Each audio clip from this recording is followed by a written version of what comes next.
Chapter 1. The Last Day of Silence. The bells of the archive never chimed for me. They chimed for the city, for the rhythm of the work, for the endless, agonizing precision of the life I had built. In this place, time was not a river. It was a series of perfectly interlocking gears, and I was the chief horologist, ensuring every second ticked with the approved mechanical grace. I sat at my oak desk, the wood polished to a mirror sheen by decades of routine. My hands, the hands of Torin Valerius, High Cleric of the Sanctification, were resting flat against the ledger. I was tallying the tithes of the lower districts, a task as predictable as the rising of the sun. The air in the archive smelled of dried parchment, beeswax, and the faint metallic tang of the incense used to keep the thoughts of the city sterile. It was perfect. It was stagnant. It was a tomb. And then the sound began. It wasn't a sound, not really. It was a vibration behind my teeth, a frequency that felt like a serrated knife scraping against the inside of my skull. It arrived not through my ears, but through my marrow, the steady, comforting tick-tick-tick of the city's clock tower outside my window suddenly warped. The rhythm faltered. A single, agonizingly long second stretched into an eternity of silence. Torin. The voice was not a voice. It was a collision of memories I didn't possess. The sensation of falling through a starless sky. The taste of ozone after a lightning strike. The crushing weight of ocean depths. It flooded my consciousness, shoving my own thoughts into a dark corner of my mind. I gasped, my chair scraping harshly against the floor, my inkwell overturned, a black, viscous pool spreading across the ledger like a slow-motion catastrophe. Torin? The voice was soft, warm, a tether. I blinked, the sharp, painful focus of the world rushing back in. Kaelen stood in the doorway of my study, his hand resting on the pommel of his sword, his expression one of polite, familiar concern. He was the only one allowed to disturb me during my hours of meditation. He was the anchor that kept me from drifting into the gears of my own making. I'm fine, Kaelen, I said, my voice sounding thin and foreign to my own ears. I wiped at the spilled ink, my fingers shaking. Just a momentary lapse of concentration. Kaelen stepped into the room, his eyes scanning the disarray. You've been working since dawn, Torin. Even the High Clerics are permitted to sleep. The city isn't going to collapse if the ledgers aren't balanced by sunset. I looked at him, truly looked at him. I saw the silver weave of his tunic, the slight nick in his leather bracer, the way his eyes held a genuine, uncalculating warmth. I loved him for it, and I hated him for it. His existence was an affirmation of this world, a world of order, of lines, of predictability. My God, or whatever the entity that had claimed me was, thought otherwise.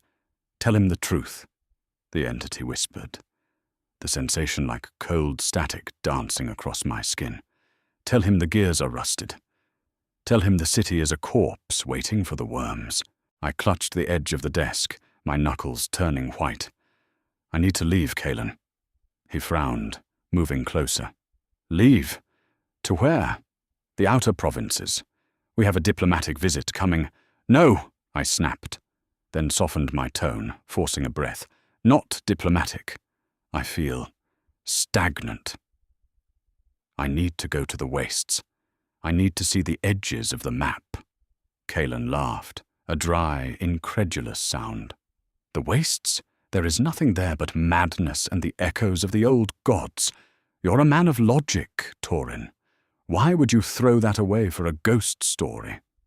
Because you are a prisoner, the entity replied, its voice now booming inside my mind, cold and electric. Because your logic is a cage. My head spun. The room felt like it was tilting on an axis. The smell of the incense, usually so calming, suddenly became cloying, sickly sweet. like rotting flowers. I stood up, the chair falling backward. "I have to go," I whispered. "Tonight.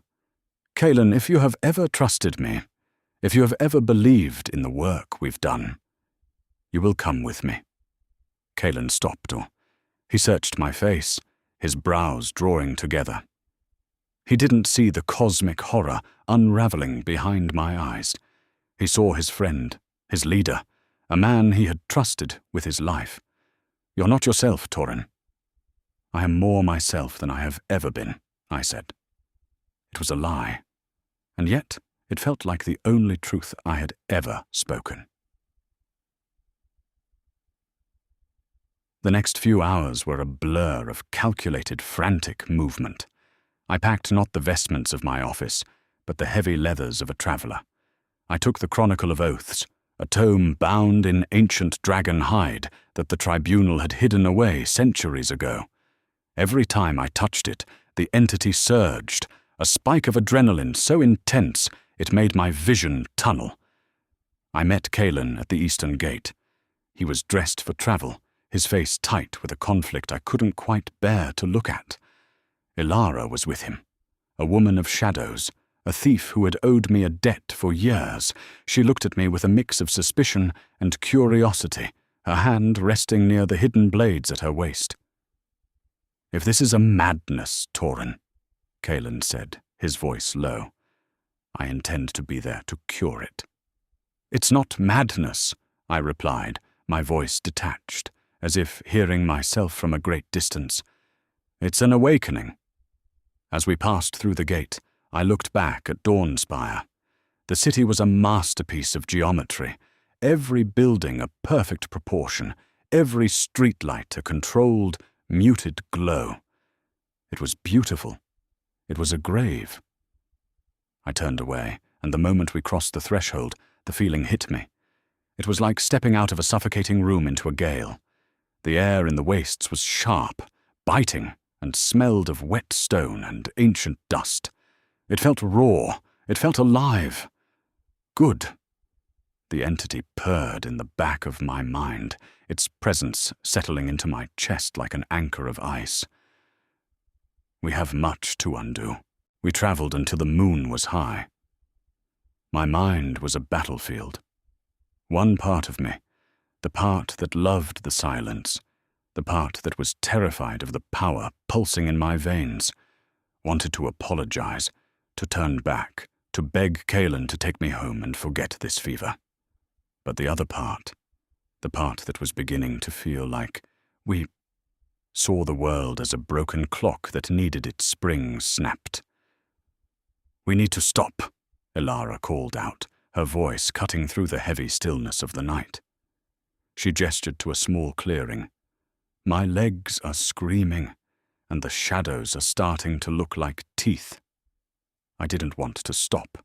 I wanted to keep walking until my feet bled, until the world dissolved into the grey nothingness the entity promised. But Kaelen nodded, setting down his pack. "Torin, eat," he said, handing me a ration. I took it, my hands shaking. I forced myself to chew, the dry bread tasting like ash. I watched them, my friends, my anchors, sitting by the small, sputtering fire. They were so fragile, so temporary. "They are the ones holding you back," the voice insisted. "They are the static that prevents the signal." "No," I murmured, my grip tightening on the rations. "What was that?" Kaelen asked, looking up. "Nothing," I said, my voice brittle. "Just thinking." I felt the presence then, a sudden, violent expansion of the entity. The firelight in front of us began to change color, from the orange of burning wood to a sickly, pulsating violet. The air around us became heavy, charged with ozone. My skin felt like it was prickling with needles. "Torin, look at the fire," Ilara whispered, her hand shifting to her blade. I looked, and I didn't see wood burning. I saw the fabric of reality itself, fraying at the edges.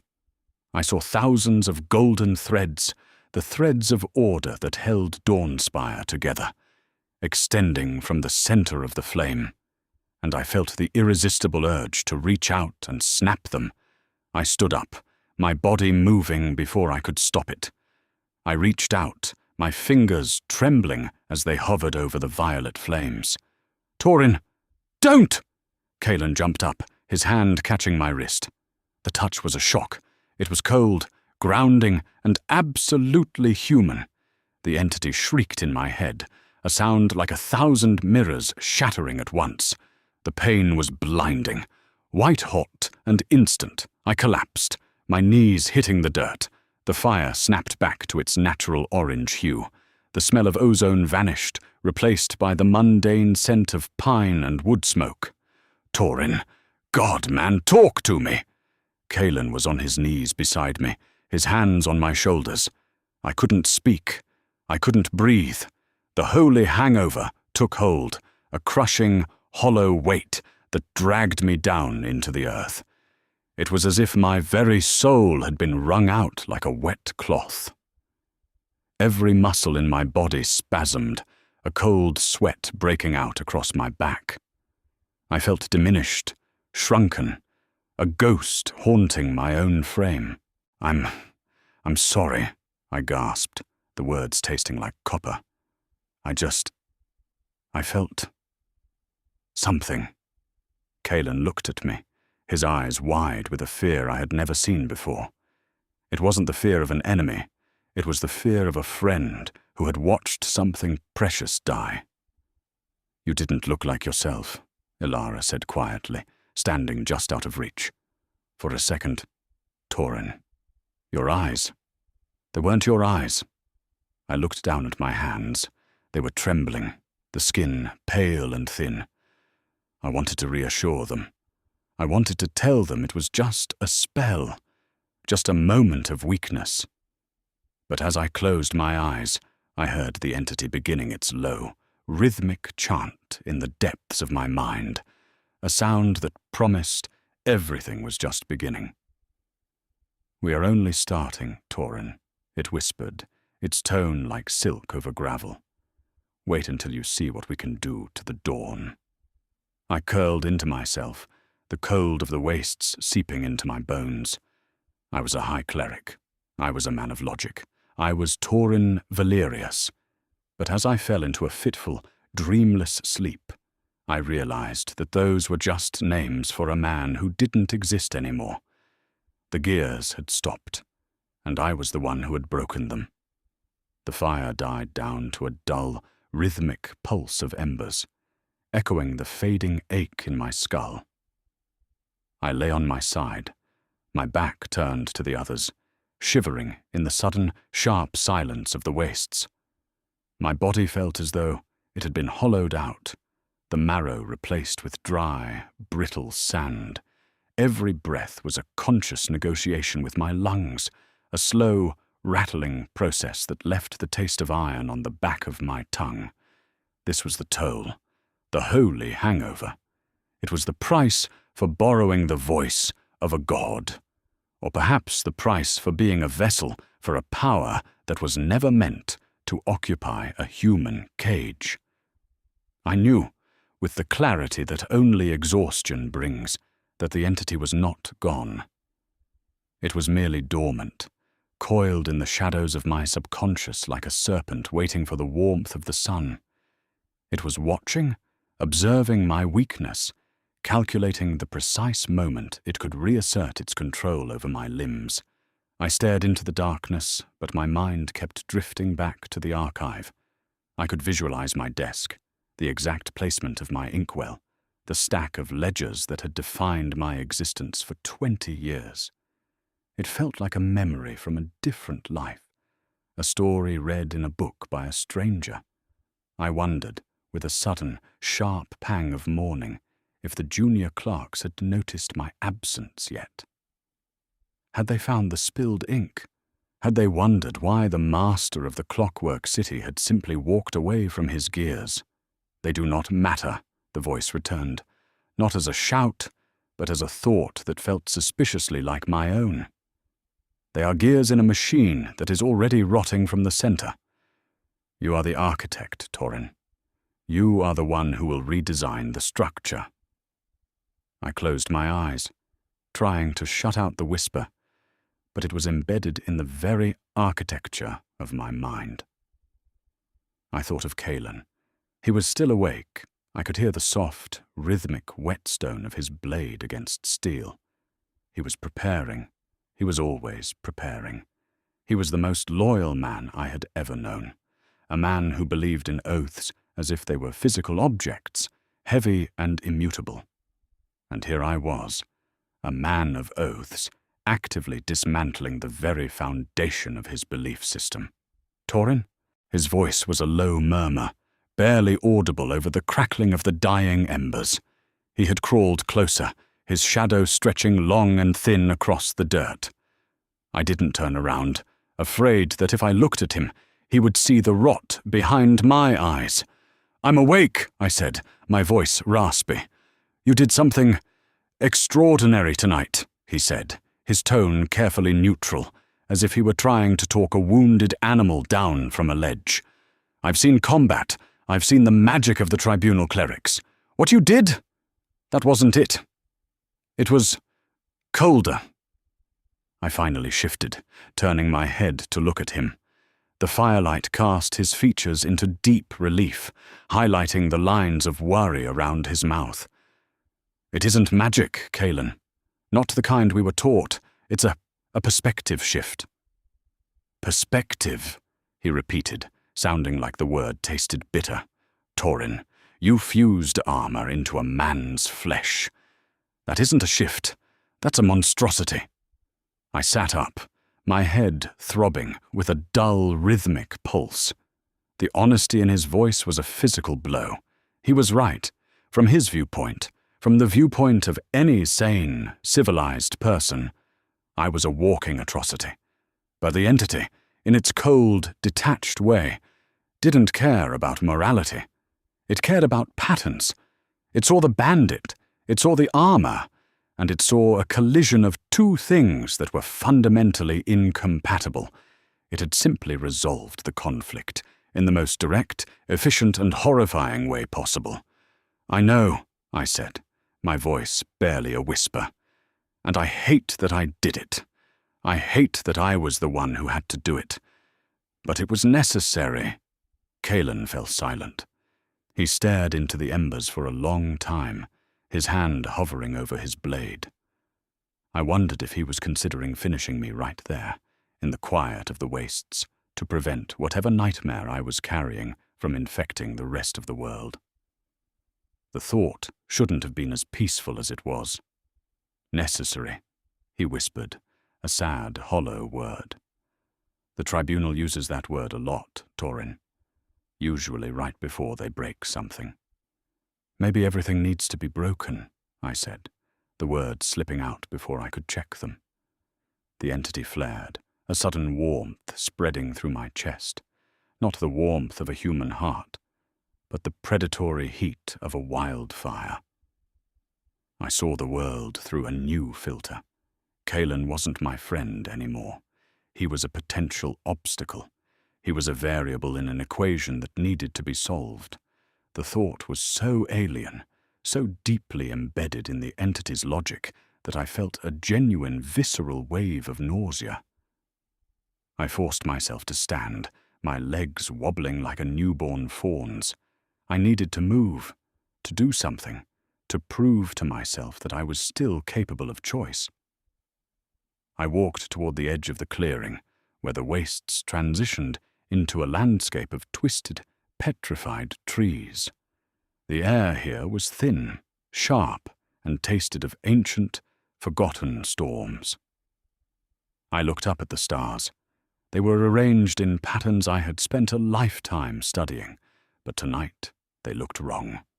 The constellations seemed to be shifting, moving in slow, deliberate arcs that didn't match the celestial maps in the archive. "They are waiting," the entity whispered. "They are waiting for you to call them down." I turned back to the camp. I could see the silhouette of Elara, watching me from the shadows. She hadn't said a word all night, but I could feel the weight of her gaze. She was a scavenger, a creature of the dark, and she understood the language of predators better than Kaelen ever would. She didn't trust me, but she was drawn to the scent of the power I carried, the same way a moth is drawn to a flame, regardless of whether that flame will eventually burn its wings.